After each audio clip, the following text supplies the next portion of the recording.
SP সিনহার 135 কোটি সম্পত্তি বাজেয়াপ্ত করলো ইডি। পূর্ব যাদবপুর এবং কলকাতার বেনামি ফ্ল্যাট বাজেয়াপ্ত করা হয়েছে। এসএসসি নিয়োগের ক্ষেত্রে 230 কোটি 60 লক্ষ টাকা সম্পত্তি অ্যাটাচ করলো ইডি।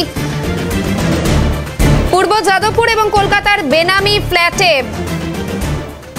মেঘা রয়েছেন আমাদের সঙ্গে। মেঘা, বিস্তারিত কি তথ্য রয়েছে? দেখো, প্রাথমিক নিয়োগ দুর্নীতি মামলায় এবার এসপি সিনহা 135 কোটি টাকার সম্পত্তি বাজেয়াপ্ত করলো এনফোর্সমেন্ট ডিরেক্টরেটের আধিকারিকরা। পূর্ব যাদবপুর কলকাতাতে বেনামি ফ্ল্যাট রয়েছে, এই বিষয়টিও কিন্তু এনফোর্সমেন্ট ডিরেক্টরেটের সূত্রে জানা যাচ্ছে। পাশাপাশি তোমাকে জানিয়ে রাখবে, এসএসসি নিয়োগের ক্ষেত্রে 230 কোটি 60 লক্ষ টাকার সম্পত্তি অ্যাটাচমেন্ট করেছেন এনফোর্সমেন্ট ডিরেক্টরেটের আধিকারিকরা। এখানেই শেষ নয়, প্রসন্ন কুমার রায় নিউ টাউন পাথরঘাটা সুলতানপুরে 30 বিঘা জমিও বাজেয়াপ্ত করেছেন তদন্তকারী আধিকারিকরা।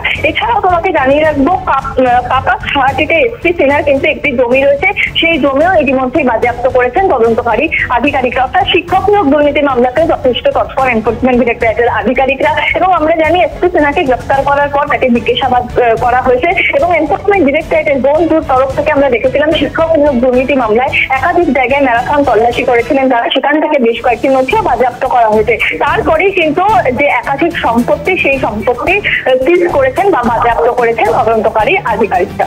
শাহানা। বেশ, ধন্যবাদ মেঘা।